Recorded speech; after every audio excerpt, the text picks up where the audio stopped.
श्रोताओं, आज एक बार फिर से हमारे लिए, विशेष तौर पर मेरे लिए हर्ष का विषय है कि मेरे अपने विभाग से, एक्साइज एंड टैक्सेशन डिपार्टमेंट से, मेरे बैच के मेरे एक सीनियर साथी श्री कुलबीर सिंह मलिक आज हमारे बीच में आए हैं। सबसे पहले मलिक साहब, मैं आपका आभार व्यक्त करता हूं और बहुत बहुत धन्यवाद करता हूं कि आपने समय निकाला और आज आप मेरे स्टूडियो में आए। मेरे लिए तो सौभाग्य की बात है ये। मलिक साहब, आपका एक और बात के लिए भी आभार व्यक्त करना चाहता हूं। आप अपने साथ श्री जय भगवान हुड्डा जी को हमारे स्टूडियो में लाए हैं। हुड्डा साहब मूलतः जिस भी विभाग में रहे, ये फाइनेंस से जुड़े हुए हैं, लेकिन आपका हिंदी भाषा में विशेष प्रेम है। इसलिए अभी मुझसे बात करते हुए आप ये कह रहे थे कि ये बात तो ठीक है कि मैं फाइनेंस से जुड़ा रहा हूं, लेकिन जहां जहां भी मुझे हिंदी भाषा से जुड़ने का मौका मिला है, मैं पीछे नहीं हटा। तो हुड्डा साहब, आपका भी आज रेडियो बूज में आने का बहुत बहुत स्वागत है और आभार हम व्यक्त करते हैं। तो साथियों, आज आपको जानकर आश्चर्य होगा कि चाहे हम श्री के.एस. हुड्डा साहब की बात कर रहे थे, चाहे हम मिस्टर आजाद सिंह की बात कर रहे थे, या आज हम श्री के.एस. मलिक की बात करने जा रहे हैं, ये सारे महानुभाव हरियाणा एक्साइज एंड टैक्सेशन विभाग से संबंध रखते हैं। साथियों, हमारी 79 ऑनवर्ड जब हम लोग इकट्ठे ट्रेनिंग स्कूल में थे, तब से हम लोगों का साथ बना हुआ है और मलिक साहब से एक अलग तरह का जुड़ाव रहा, क्योंकि मलिक साहब ने विभाग में रहते हुए एक पुस्तक लिखी थी, नाम था क्यों बनते बोनसाई। ये एक ऐसा टाइटल था जिसको आम साधारण लोग टाइटल को भी नहीं समझ पाते थे, लेकिन मेरा ये मानना है मलिक साहब सिर्फ बहुत अच्छे ऑफिसर एक्साइज विभाग के ही नहीं रहे, इनके सोच में, इनके लेखन में एक अलग तरह का फलसफा हमें मिलता था। बोनसाई वो पौधे हैं जो जैपनीज विधा से डेवलप किए जाते हैं, जिनकी जड़ें नहीं हैं, लेकिन वो नीचे से बिना जड़ों के होते थे। तो देखिए कहां से इस शब्द को लिया गया और किस ढंग से इन्होंने इस पुस्तक का निर्माण किया। तो सबसे पहले मलिक साहब, मैं ये चाहूंगा कि आप अपनी इस पुस्तक क्यों बनते बोनसाई पर कुछ देर बात करें, उसके बाद हम आपकी अगली पुस्तक पर भी बात करेंगे और भी आपके जीवन के सभी क्षेत्रों पर धीरे धीरे हम बात करना चाहेंगे। तो मलिक साहब, आप अपनी इस पुस्तक के बारे में हमें थोड़ा विस्तार से बताइए। जैसे कि आपको पता है, ये पुस्तक मेरी जो है पब्लिश हुई थी 1999 में जी, और इसमें जितनी भी कविताएं हैं वो आप कह सकते हैं कि 96 से और 99 तक जो रचनाएं जो है, वो जो भी मैंने कविताएं लिखी थी वो लिखी गई जी, वो इसके अंदर पब्लिश हुई हैं जी। और मैं तो ये कहूंगा कि कुछ परिनिर्णित सी चीजें होती हैं। मैंने कभी सोचा भी नहीं था कि मैं कविताएं भी लिखूंगा जी। तो ये और मैं तो ये कहना चाहूंगा कि उससे पहले आपकी कोई एक पुस्तक निकली थी, बिल्कुल, तुम चाहे एहसास या किस नाम से। हाँ। तो मैंने सोचा कि भाई मैं भी जो है ना एक जो है ना कोई संग्रह अपने कविताओं का निकालूं, और जो है ना ये कह लीजिए कि भाई परमपिता परमेश्वर की कुछ जो है ना कृपा हुई और मुझ में जो है ना कविताएं भी उपजने लगी। जी जी जी। और मैं आपको बताऊं कि ये फरीदाबाद शहर का ही जो है ना मतलब ये कुछ करिश्मा था कि वहां पर जो है ना मैं आपको बताता हूं कि मेरी पहली जो कविता लिखी गई थी जी। वो थी होली के ऊपर। ओके। जो है वो उसमें जैसे होली के दिन कारखानों से जो मजदूर लोग जो है वो होली खेल के निकले हुए थे, उसके बारे में जो है ना एक फिल्मदी कविता जो कुछ भी जो है, अगर आप चाहो तो मैं उसमें से कुछ जो है ना वो आपको सुनाता भी हूँ। हाँ। तो हुड्डा साहब, महकमे के अफसरों को बिगाड़ने में श्रेय मुझे दिया जाता है। तो ये कविता आप बिगाड़ना बिल्कुल नहीं एक बानगी है कि भाई परेशानियों से शाह पड़े चेहरे मैंने रंग सने देखे, बरबस उन पर रंग मसल दिया था, शाह रंग साफ था बाकी सब फीके थे, गरीब के लिए सारे रंग बेमानी हैं, रंगत उनकी जिंदगी में भरपेट रोटी से आती है, बरबस चेहरों पर रंग पोतने से नहीं, उन कारखानों से निकलते मजदूरों के रंग सने चेहरों से इतना साफ था कि वो किसी अजाब से निकल कर आए थे, यह भी उनकी सख्त ड्यूटी का एक हिस्सा था, होली वो खेले नहीं थे, होली उनसे खेली गई थी। क्या बात, क्या तो बात। मेरी ज्यादातर कविताएं जो है ना वो संवेदनात्मक कविताएं हैं और किसी न किसी जो है सामाजिक मुद्दे को लेके जो है मैंने सारी कविताएं अपनी लिखी हैं। तो उसमें जो है मतलब आप देख लें कि मलिक साहब, आपका कविता लिखने का जो क्रम है वो बौद्धिक कविताओं का ज्यादा है। बिल्कुल। और आपने उन बौद्धिक कविताओं में संवेदनशीलता के साथ उनको पिकअप किया है। जैसे आपने अभी जिस कविता का जिक्र किया, ये है मजदूरों पर, मजदूरों का होली खेलना। उसमें जो जिस नजर से आपने उनको देखा है, यहीं पर आपका कवि उपजता है और संवेदनाओं से ओतप्रोत होके वो अपनी बात कहता है। मैं इस कविता के लिए आपको मुबारक देता हूं और चाहूंगा कि एक आध और ऐसी कविता आप सुनाएं जिसमें आपको लगता है कि आपकी संवेदनाएं तीखे से प्रकट हुई। जैसे आपने अभी जिक्र किया जी कि जो ये टाइटल है क्यों बनते बोनसाई, जी आपने सही किया कि जिसकी जो है ना कोई रूट्स नहीं होती हैं।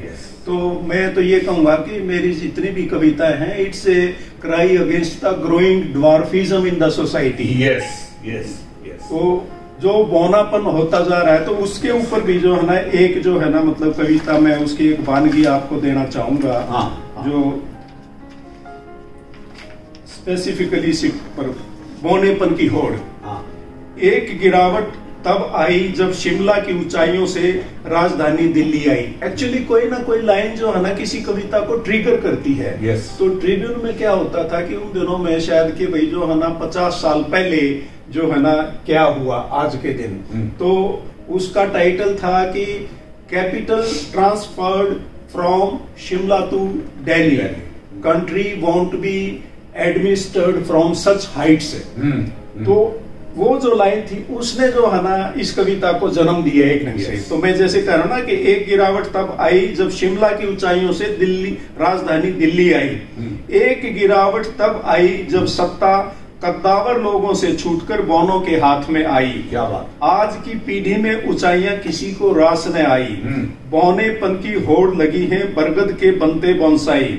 नरसिंहों के पंजों में अब जनमानस की शामत आई, ये जो हमने मानक तोड़े कौन करेगा ये भरपाई। नन्ही कलियां नन्ही फलियां, नन्हे कुत्ते नन्ही बिलियां, विकृत मन के बौनेपन की नन्ही दुनिया बनी निशाना। नन्ही कलियां मसल रहे हैं, नन्ही फलियां निचुड़ रही हैं, अंतर मन को हेट रहे हैं, अंकुरण को मेट रहे हैं, बौनों की इस दुनिया में नन्हों को ही ऐंठ रहे हैं। बहुत अच्छा, बहुत ये बहुत ही सुंदर है। इस प्रकार के धारा प्रवाह जो कविताएं जो है वो एक ये कह लीजिए कि भाई इंग्लिश लिटरेचर के अंदर एक कॉन्सेप्ट है कि गॉडेस म्यूज बोलते हैं, goddess of poetry. It dawned upon me for some time and these poems were written. मैं बड़े बेबाकी से ईमानदारी से कहता हूँ कि उन 2-3 सालों में जो कुछ लिखा गया उसके बाद जो है ना उस स्तर पर मैं नहीं लिख पाया, मैं एडमिट करता हूँ। ये बिल्कुल ठीक बात कह रहे हैं मलिक साहब। ये कविताएं, शायरी, कभी कभार इनके झोंके हमारे पर छाते हैं और हम बहुत कुछ कह जाते हैं। अगर पुनः हमें उनको दोहराने के लिए कहा जाए या मौका मिले तो कई बार हम चूक जाते हैं। मैं इस बात से इसलिए भी सहमत हूं। मेरी सबसे पहली पुस्तक जो आई थी उसका नाम था कतरा कतरा एहसास। और मलिक साहब, मैं आज आपके सामने इस बात को एडमिट करने में कोई संकोच महसूस नहीं करता कि जब वो पहली बार किताब बाहर मैं ला रहा था, मुझे इस बात का संकोच था क्योंकि तब तक हम और आप डीटीसी की पोस्ट पे पहुंच गए थे। मुझे भी ये लगने लगा था कि भाई हम तो जिले इंचार्ज हैं, हमारी कोई पुस्तक इतनी रोमांटिक ढंग से अगर पढ़ी जाएगी तो इसका रिलेशन विद एक्साइज डिपार्टमेंट और विद रेवेन्यू कलेक्शन ऑफिसर के साथ क्या पड़ेगा। लेकिन मुझे भी किसी ने बहुत अच्छे से जब उत्साहित किया तो मेरा वो लिखने का क्रम चलता रहा। और उसके बाद आपको पता है कि पहले कतरा कतरा एहसास लिखी, फिर गुंचाए एहसास आई, फिर परवाज़े एहसास में तो आप भी उपस्थित थे। आज भी जब कभी मैं वो वीडियो देखता हूँ तो आर.ए. कोहली साहब के साथ आप भी बैठे हैं, एक इनकम टैक्स के चीफ कमिश्नर भी सरदार जी आए हुए थे। तो कहने का भाव ये है कि हम सब की जो ये यात्रा है ये शनै शनै ही आगे बढ़ती है और हम स्वयं को भी तोलते रहते हैं साथ साथ कि जो कुछ हम लिख रहे हैं उसका असर हमारी सुनने वालों पर, हमारे पढ़ने वालों पर क्या पड़ेगा। तो ये जो बात आपने कही है बड़ी स्वाभाविक बात है। मैं मलिक साहब इन दिनों में भी क्योंकि आपको फॉलो करता हूँ फेसबुक पे और भी जिन विधाओं में आप लिखते हैं, तो मैं ये देखता हूं कि जो पंच आप इन कविताओं में छोड़ा करते थे वो पंच आज भी आपके लेखन में हमें फेसबुक पे भी देखने को मिलता है, या और जो भी आप चाहे वो छोटे स्मॉल आप पंक्तियों में लिखें तो वो भी देखने को मिलता है। तो आप, क्योंकि मुझे पर्सनल तौर पर मालूम है कि आपने एमए इंग्लिश किया हुआ है, मुझे ये बताइए कि ये जो भीतर आपके इस बात की पीड़ा कहूँ या इस बात की तकलीफ कहूँ या ये जो समाज में आप दुविधाएं देखते हैं, जो डाइकोटमी आपको समाज में देखने को मिलती है, वो डाइकोटमी आपके लेखन में क्यों अब तक चली आ रही? देखो, इसके बारे में तो मैं इतना ही कह सकता हूं कि हम सब जो है ना एक ही स्टेटस से जो है ना उभरे हैं। बिल्कुल बिल्कुल। मेरा जैसे ग्रामीण परिवेश से, आपका शहरी परिवेश से, लेकिन चुनौतियां तो हमारे सामने सब बराबर थी। बिल्कुल बिल्कुल। और उन चुनौतियों के रहते हुए जो है हम जिंदगी के अंदर जो जूझना पड़ा हमें, बिल्कुल। और जो एक खास वर्ग है, आज भी मैंने 3 दिन पहले एक कविता लिखी है। जी जी जी। अगर आप जो है बिल्कुल देंगे, क्योंकि तो यहाँ तो खुल के बात हम चाहते हैं आप करें, उसमें भी मेरा थोड़ा सा सार जो है इस चीज का आ जाएगा। हाँ। ये कविता है, ये खेल नहीं बहुत बड़ा षड्यंत्र है। मैं व्हाटएवर जो मेरी एक ऑब्जर्वेशन है, ओवरऑल जो है ना, मतलब एक असेंस जो है लाइफ का जो है ना, ये बेहुदा सा लगा मुझे ये खेल, कुछ है जिनकी पिदाई ही होती जा रही है। मैं अपने जो है ना हरियाणवी शब्द भी इस्तेमाल करता हूँ, भाई आपने जैसे खेला होगा कि इनके विचारों की पिदाई होती जा रही है, और कुछ है जो पिदाई ही करते जा रहे हैं, चौके छक्के मारते जा रहे हैं। खेल में कभी ऐसा नहीं होता, वाजिब खेल में कभी ऐसा नहीं होता, प्रायोजित सा लगता है ये सारा खेल। बहुत ही शातिर होगी वो टीम जो पीढ़ी दर पीढ़ी पिदाई करती जा रही है, और बहुत बड़ी मजबूरी होगी उस टीम की जो पीढ़ी दर पीढ़ी पिदती ही जा रही है। कौन से गुनाह है उस शख्स के जो दो पाटों की चक्की में पिसता ही चला जाए। जिंदगी की कशमकश में जद्दोजहद में अपनी छोटी छोटी जरूरियात के लिए घिसता ही चला जाए। एक अंतहीन सा सिलसिला, प्रायोजक कहो, तमाशबीन कहो, रेफरी कहो, खबर रसा कहो, सब मिले लगते हैं। ये खेल नहीं बहुत बड़ा षड्यंत्र है। बहुत अच्छा, बहुत अच्छा। तो ये जो चीजें जो मतलब एक जो सेट जो है ना सेटअप है सोसाइटी का, तो हम इतने जो है ये कह सकते हैं कि फेजेस से लाइफ में गुजरे हैं कि एक प्रॉपर इवेल्युएशन तो हम भी, और फिर जो है ना एक दर्द तो उन लोगों के लिए तो रहता ही है कि भी जो जिंदगी की कशमकश में लगे हुए हैं, उनके लिए दो शब्द सहानुभूति के जो है ना हम कह पाए। तो अब जैसे मैं जनरली जो है देखता हूँ, लोग बेचारे बसों के पीछे भाग रहे हैं, ऑटो के पीछे भाग रहे हैं, मजदूर हैं बेचारा जो है ना 200-300 रुपए सारे दिन में उसको मिलते नहीं हैं, और हम जैसे लोगों के लिए वो सुबह से शाम तक जो है ना एक पेट के लिए जो है ना वो लोग लगे हुए, उनको ना कोई जो है उनके सर पर कोई जो है ये कह सके कि कोई छत है, ना कोई जो है ना भोजन का कोई जो है मतलब सर्टेनिटी है। तो ये सारी चीजें उभर के आती हैं, हमारे जो है ना लेखन में भी आती हैं। मेरी तो बल्कि प्रतिनिधि लाइन भी कविता की जो न पंक्ति ये है कि बस्तियां दिलों की हों दीवारों की नहीं, खेत मुजारों के हों इजारदारों की नहीं, आहों को डाहों को गुजर जाने दो, नए इन्हें साहूकार बनाओ, सहज संवेदना ही असली वारिस, इन्हें ही खुद मुख्तार बनाओ। जो इनेट जो हमारी जो फीलिंग्स है ह्यूमन बीइंग्स की, उनको एक्सप्लोर किया जाए, उनको एग्जिबिट किया जाए, यही मेरा जो है ना मतलब एक जो है ना दर्शन जो है ना मतलब कविता के बारे में रहा है।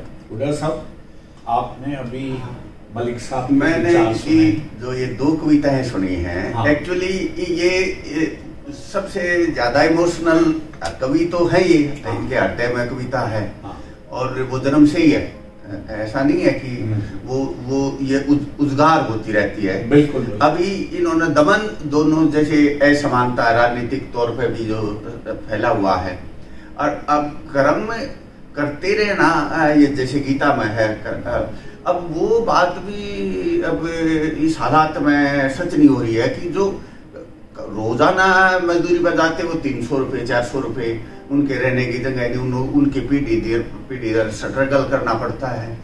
तो इनकी कविता सोशल जो ये अब आया है कि राजनीति में भी जो लोग बैठे हैं उन्हीं के वंश के फिर आगे आ जाते हैं, फिर वंश के अब अधिकार स्वरूप कुछ वो इस प्रकार, तो उसके अगेंस्ट है ये कविता। और पहली दमन और इवन होली की जो कविता इन्होंने सुनाई है उसमें भी वही रिफ्लेक्शन है कि शोषण किसी का नहीं होना चाहिए, और यही है इनका काफी ये इनमें कवि जो ना विकसित होता है, और जब ये सहन नहीं कर सकते, जब ये देखते हैं बाहर जो ना ये अत्याचार को या लोगों के उसको, तो उस समय ये लिखते हैं। मैं ये महसूस कर रहा हूँ। बिल्कुल ठीक है। हाँ। देखिए हुड्डा साहब, कवि की जिम्मेदारी, शायर की जिम्मेदारी ये है कि वो समाज में जहां जहां भी असमानताएं देखे, जहां जहां भी शोषण होता देखे, उसको वो उजागर करे, और पता नहीं कब कौन सी कहां पर कही हुई बात जो है वो इतिहास बदलने में सहायक साबित हो जाए। इसलिए तो कहते हैं कि कवि जो है वो श्रेष्ठतम प्राणी है, और मनुष्य होना श्रेष्ठता की निशानी है। ये बात नीरज जी ने भी इसका अनुमोदन किया। मलिक साहब, मैं पुनः आपकी तरफ लौटते हुए मेरे सम्मुख एक और पुस्तक आपकी पढ़ी है जिसका आपने टाइटल रखा है कब्रिस्तान की बेरियां। आपकी पहली पुस्तक क्यों मनते बोनसाई के तुल्य ही ये आपका टाइटल है कब्रिस्तान की बेरियां। मैं चाहूंगा कि पहले आपने ये टाइटल क्यों रखा, क्योंकि ये तो कहानियों की पुस्तक है। इसमें आपने कुछ कहानियां लिखी हैं और उनका संग्रह किया है। कृपया बताने का कष्ट करें कि आपने कब्रिस्तान की बेरियों का टाइटल क्यों रखा और इसकी सारी पुस्तक से क्या रेलेवेंस है। ये कब्रिस्तान की बेरियां, इसमें जो है ना पहली कहानी कह सकते हैं कि कब्रिस्तान की बेरियां नाम से ही है। एक्चुअली ये जो कहानियां हैं ज्यादातर इसमें जो है मेरा जो ग्रामीण परिवेश से मेरा सरोकार रहा बचपन में सारा का सारा, और जो भी मेमोरीज थी, जो इंटरेक्शंस थे, जो एक्सपीरियंसेस थे, जो है ना जिस ढंग का एक्सपोजर था, जो कुछ सुनी सुनाई बात थी, जो कुछ देखी थी, उनके दम पर मैंने 4-5 कहानी, तो इसमें ये कह सकते हैं कि मेरे गांव से संबंधित ही कहानियां हैं। तो इसमें कब्रिस्तान की बेरियां कोई एक ऐसी कहानी है कि हम जो ना छोटे छोटे बच्चे होते थे तो एक जगह थी, वहां पर कुछ बेरियां थी और वहां पर ये बताते थे कि जब दंगा फसाद हुआ था तो गांव में कुछ जो है ना 20-30 जो है ना मुस्लिमों को वहां पर जो है ना मार काट के टाइम उनको मार दिया गया था। हम डर के मारे भी उधर नहीं जाते थे, जो चीज है। और फिर जो है ना कुछ आप कह सकते हैं कि 15-20 साल के अंतराल के बाद कोई एक मुस्लिम फैमिली हमारे गांव के अंदर जो है ना मतलब आई, और उन्होंने जो है ना मतलब वो जो उसमें कुछ ऐसा एक एपिसोड आता है कि वो औरत उन कब्रिस्तान की बेरियों में किसी बेरी के नीचे कुछ खोद रही थी। तो वो जो वहां पर जो कोई जो है ना उस जगह के साथ में लगते मकान में कोई आदमी जेंटलमैन थे, तो वो समझ जाते हैं कि एक्चुअली उसके नीचे जो है ना भाग दौड़ में जो है ना वो कोई गहनों का एक जो है मतलब एक बक्सा जो है वहां पर बेरी के नीचे वो दबा गए थे और वो बाद में उनके हाथ लग गया था। और वो जो है मतलब उस बारे में है कि फिर वो जो है वो बड़े ही उससे जो है ना सम्मान के साथ उनको वो वापस करते हैं। और उसमें ये भी यहाँ तक भी है कि वो उन गहनों में से एक भी गहना अपनी बहू बेटियों को नहीं देते। और जब जो है ना कि भाई इसका असली हकदार जब आएगा तब मैं जो है ना ये गहने उसको सौंपूंगा, और वो उसका असली हकदार जो है ना मतलब 15-20 साल के अंतराल के बाद कोई आया और उसको सौंप दिया। तो ये कब्रिस्तान की बेरियां टाइटल इस हिसाब से जो है ना इस कहानी के बारे में है। बहुत सुंदर और संवेदनशील कहानी है और हमें याद कराती है उस दौर को जब कहीं पे हिंदू मुस्लिम दोनों भाईचारे के साथ रहते थे, लेकिन हालात ऐसे बने कि उनको अलग होना पड़ा। लेकिन जो निहित भाव था वो दोनों कम्युनिटीज में ये था कि वो ईमानदारी से एक दूसरे के साथ रिश्ते निभाना चाहते थे, और इस तरह की कहानियों में इस तरह की बात मिलती भी। मलिक साहब, मैं एक और बात आपसे जानना चाहता हूँ, इन कहानियां कितनी हैं कुल? 10 कहानियां हैं। 10 कहानियों में कोई एक विशेष कहानी जिसके ऊपर आप बात करना चाहें, आप उस कहानी के बारे में बताएं। अब इसमें जो 10वीं कहानी है वो है यादों के झरोखे से। वो प्रीडोमिनेटली ये कह सकते हैं कि मेरे जो स्वर्गीय पिताजी हैं उनके जो है ना बारे में जो संस्मरण है उनका एक ढंग से मैंने बहुत ही जो है ना यू कैन से कि मेरा थोड़ा ह्यूमरस मेरा जो है ना मतलब मैंने इनहेरिट किया है अपने परिवार से। मेरे जो छोटा ब्रदर है उतार, वो भी बड़ा अच्छा ह्यूमर है उसमें। मेरे पिताजी भी बड़े ह्यूमरस आदमी थे, तो वो सारी बातें जो है ना उसमें मैंने कई घटनाओं का इस ढंग का जिक्र किया है। इंसिडेंटली क्या होता था कि मेरी जहां भी पोस्टिंग होती थी तो पोस्टिंग के 10-15 दिन के बाद मेरे पिताजी वहां आ जाया करते। और वो एक महीना एक जो है ना वहां आसपास जो है ना जैसे वहां रहते आसपास में रेकी करते। तो इसमें एक संस्मरण मैंने जिक्र किया है कि भाई नारनौल में मेरी पोस्टिंग हुई। नारनौल में पोस्टिंग के कुछ दिन के बाद मेरे पिताजी जो है ना वहां पर नारनौल में आ गए। तो वो फिर जो है ना एक दिन मेरे को जो है ना वो इधर उधर आसपास घूम के आते थे। एक दिन कहने लगे कि भाई आज तो मेरे को कोई सांजरवास की औरत मिली। अच्छा। सांजरवास दरअसल मेरे जो है ना नानके हैं, यानी उनकी ससुराल। फिर उन्होंने 2-4 दिन तक उनका जिक्र भी किया कि भाई आज उन्होंने मेरे को दूध पिलाया, आज ये किया, आज वो किया। मैं शाम को 8-9 घंटा उनके साथ बैठा करता और मेरे थोड़े फ्रेंडली से रिलेशन थे। फिर कुछ दिनों में उन्होंने वो जिक्र छोड़ दिया। तो मैंने मजाक में कहा आप वो सांजरवास वाली औरत का जिक्र नहीं करते।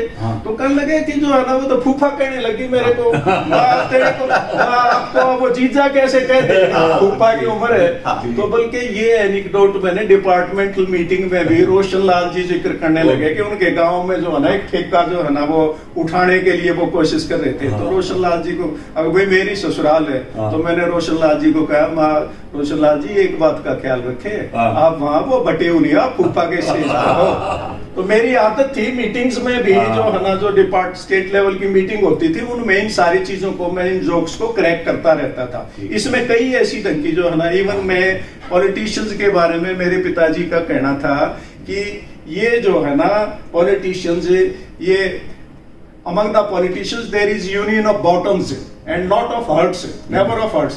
अब भाई वो अपने हरियाणवी भाषा में तक भी ये पाछे जोड़ा करें, ये दिल नहीं जोड़ा करते। तो उनकी काफी इस ढंग की जो है ना मतलब जो सार जो निचोड़ जो है ना जिंदगी के बारे में, तो वो मैंने साझा किया है इसके अंदर जो है। तो श्रोताओं ये वो पुस्तक है कब्रिस्तान की बेरियां और मिस्टर कुलबीर सिंह मलिक इसके लेखक हैं।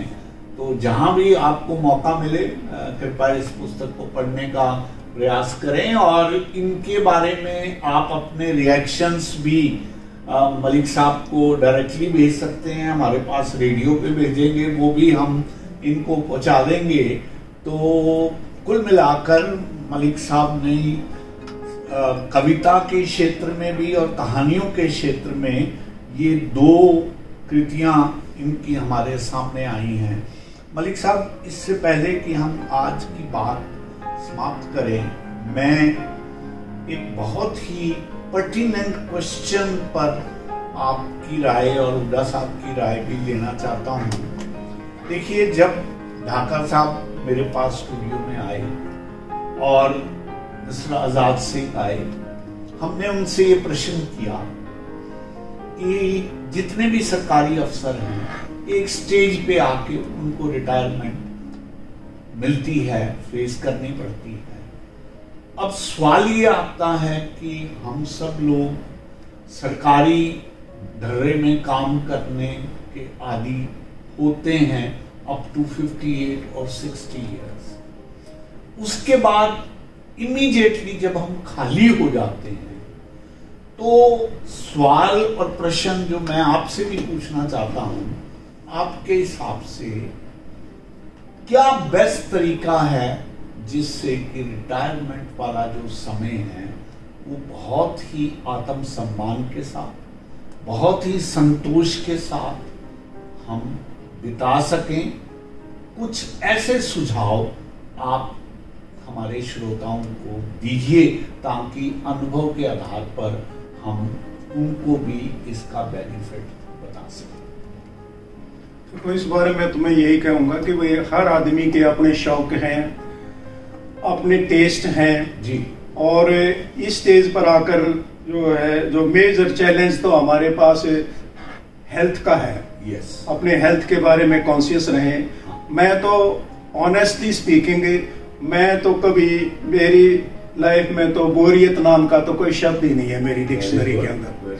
I am too busy a person. Morning में जैसे जो है ना मैं 1-1.5 घंटे की वॉक भी करता हूँ। उसके बाद जो है ना फेसबुक पर भी कुछ ना कुछ कंट्रीब्यूट करता रहता हूँ। पढ़ने का मुझे बहुत बड़ा शौक है। कुछ लिखने का भी शौक है। तो ये, और एक ये है कि इस स्टेज के बाद जो है हमारा एक्चुअली जो है ना समाज ने हमें इतना कुछ दिया है तो उसका कुछ जो है ये कह सके हमें ये एक फेज इस ढंग का है कि उसमें अपनी तरफ से कुछ ना कुछ लौटाना चाहिए। जी, जो असल बात है बिल्कुल भाई, मेरे को तो ये पता लगता है कि भाई ये एनजीओ, ये संस्था कोई जेन्युइन काम कर रही है। इंसिडेंटली जो है ना, मेरी वाइफ जो है ना, यहाँ पर खुशबू वेलफेयर सोसाइटी नाम से एक एनजीओ है, मैं कह सकता हूँ कि गुड़गांव में that is the best run society. तो उसमें जो है ना, हम जो है पिछले 25-30 साल से जो है ना अपने आप को इन्वॉल्व किए हैं, सिंस 1996। और इसके अलावा भी जैसे यहाँ पर अर्थ सेवियर्स है, रवि कालरा जी, उनसे मेरी काफी अच्छी एसोसिएशन थी। मुझे बड़ा दुख भी है उनकी डेथ के ऊपर। जब भी मुझे मौका मिला मैंने वहां भी जो है ना अपनी तरफ से जीतना। और जैसे जो है ना झज्जर के पास एक गो चिकित्सालय है, वो भी बहुत ही जेन्युइन काम कर रहे हैं इस हिसाब से।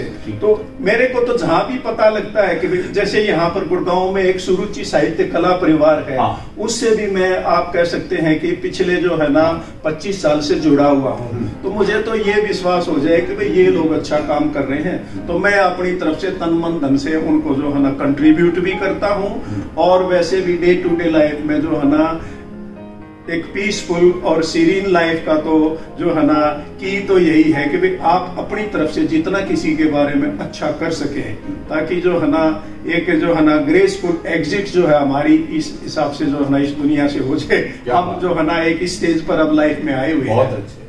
मलिक साहब, आप ने एनजीओज की बात की, आपने बताया कि आपकी मैडम एक एनजीओ चला रहे हैं। आपने ये नहीं स्पष्ट किया कि वो उस एनजीओ में क्या करती है, ताकि जो लोग वहाँ कंट्रीब्यूट करना चाहें या जुड़ना चाहें उनको मालूम तो पड़ना चाहिए ना कि उनकी तरफ से क्या कार्य किए जाए। देखिए, वो जो एनजीओ है ना, वो मेंटली चैलेंज्ड बच्चों की एनजीओ है, डिफरेंटली एबल्ड कह सकते हैं। उनमें क्या है कि जैसे एक जो है ना फैक्ट है, मटेरियल फैक्ट है कि ह्यूमन जो ब्रेन है वो 14 साल तक डेवलप होता है। ये जो बच्चे होते हैं इनकी मेंटल एज 3 साल 4 साल इतनी होती है। तो ज्यादातर जो है ना पेरेंट्स उनको एक प्रकार की लायबिलिटी मानते थे।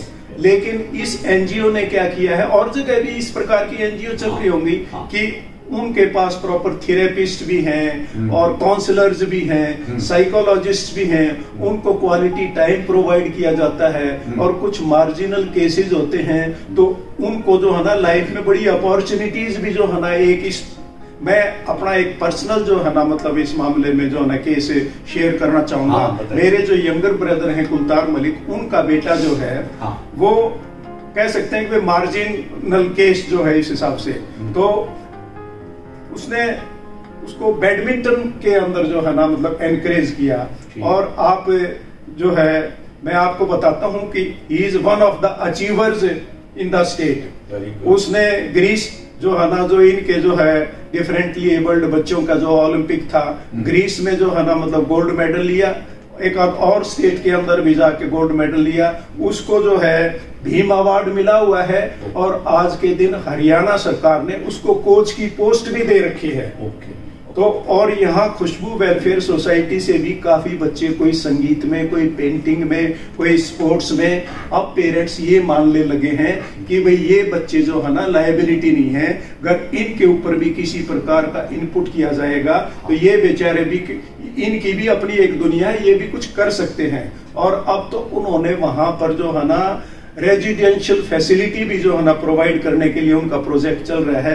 क्योंकि जनरली क्या होता है कि पेरेंट्स मानते हैं कि भाई जब तक हम हैं सपोर्ट है, लेकिन एक स्टेज आती है कि हम भी इस दुनिया से चले जाएंगे, तो उन बच्चों के लिए एक रेजिडेंशियल फैसिलिटी जो है ना वो प्रोवाइड कर रहे हैं। उसमें भी हम जितने भी मेरे जो है ना मतलब इंटरेक्शन में आते हैं तो वो लोग ग्लैडली, क्योंकि वो जब जो आदमी कन्विंस हो जाता है कि भाई ये जेन्युइन काम है, तो they people want to help in such जो है वेंचर्स, तो वो चीजें चल रही हैं। तो ये हमारा सौभाग्य का है कि भाई हम ऐसी चीजों से जुड़े हुए हैं। मलिक साहब, आप एड्रेस बताना चाहेंगे कि अगर कोई हमारा श्रोता इस संस्था से, खुशबू से जुड़ना चाहे तो वो कहाँ, किसको आके संपर्क करे?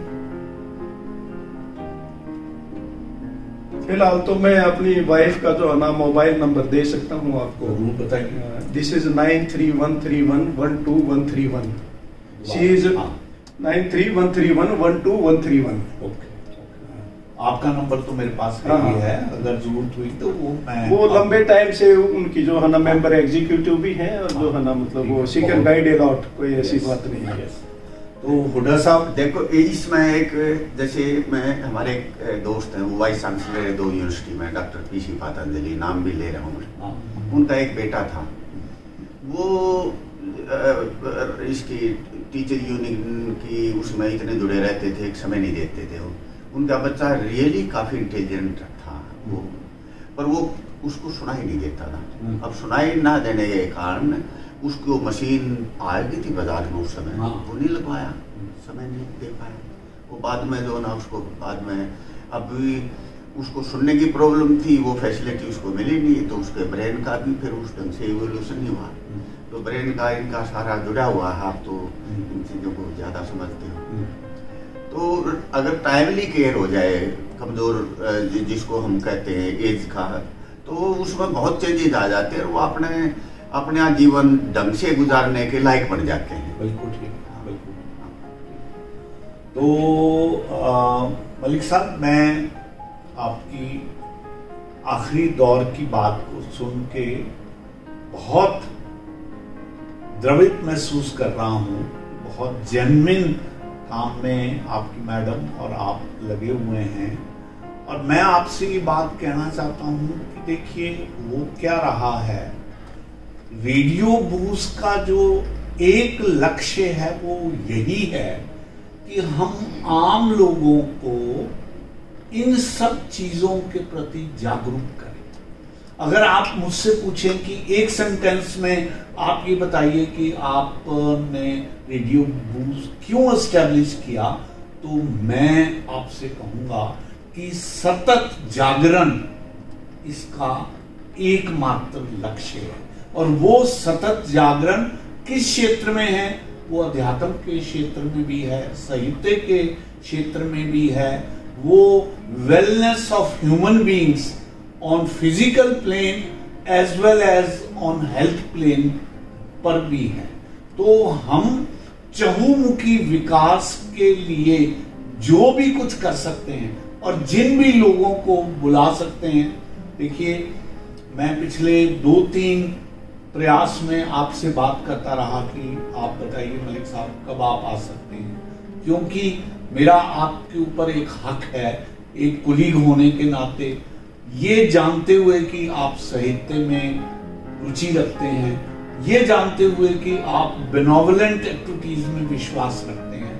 मेरा आपसे ये सब बताने का पर्पस ये है कि हम चाहते हैं कि समाज में जो इस तरह की अवेयरनेस की रिक्वायरमेंट है उसको हम अपने इस फोरम पे पूरा कर सकें। आप जैसे सज्जनों को बुलाएं और मुखातिब कराएं लोगों से, और धीरे धीरे समाज में जो भी लिटिल बिट कंट्रीब्यूशन हम लोग कर सकते हैं वो हम करें। मैं यहाँ पर आपसे ये भी मेंशन करना चाहूँगा, कुछ दिन पहले मैं और मिस्टर सुरेंद्र शर्मा, हम श्री HD बंसल जो हमारे चीफ सेक्रेटरी, हम उनसे मिलके आए। उन्होंने, बंसल साहब ने मुझसे खुला एक संदेश दिया कि गंभीर, जब भी चाहोगे मेरा आप आके इंटरव्यू करें, मुझे कहोगे मैं आ जाऊंगा। तो हर बड़े से बड़ा अफसर इस बात के लिए तत्पर रहता है। उनकी एज इस समय 81 इयर्स की है। हर ऑफिसर इस बात के लिए तत्पर रहता है कि जो कुछ वो समाज के लिए दे सकता है वो दें।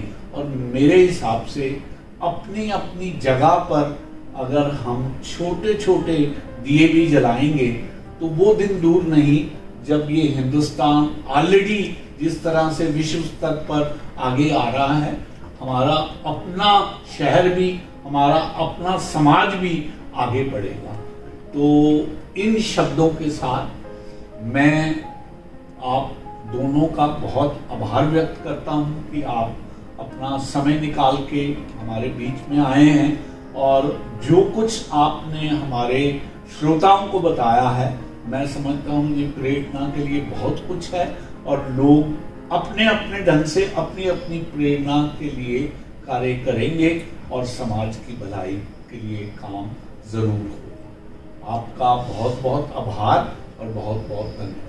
आपके बहुत बधाई के पात्र हैं और अच्छा बहुत ही सार्थक आपका प्रयास है। मैं तो देखो जो है ना, हम अपने आप को कुछ दावा थोड़ा बहुत कलाकार के बारे में भी कर सकते हैं। तो कलाकार का तो मौलिक जो है ना लक्ष्य यही है कि कल के जो आने वाला कल है उसको कोई आकार दे सके हम। जो असल जो बात है एग्जैक्ट। तो उसमें जो एक सतत प्रयास है और कल क्या आज के भी उसको कुछ आकार दे पाए, तो उसमें आपका जो है ना एक आहुति, एक सतत सार्थक प्रयास, आप बधाई के पात्र हैं। बहुत बहुत धन्यवाद। और ये आज के समय के हिसाब से, आज के समय के अनुरूप है ये। और इसमें जो आप कंट्रीब्यूट कर रहे हो सबसे बड़ा कंट्रीब्यूशन है जागरूकता लाना, इंसानियत के उसमें समर्थन में बोलना, लिखना, कहना। ये बहुत ही अच्छा जो ना चैप्टर है आपका। जी हाँ, बहुत बहुत धन्यवाद।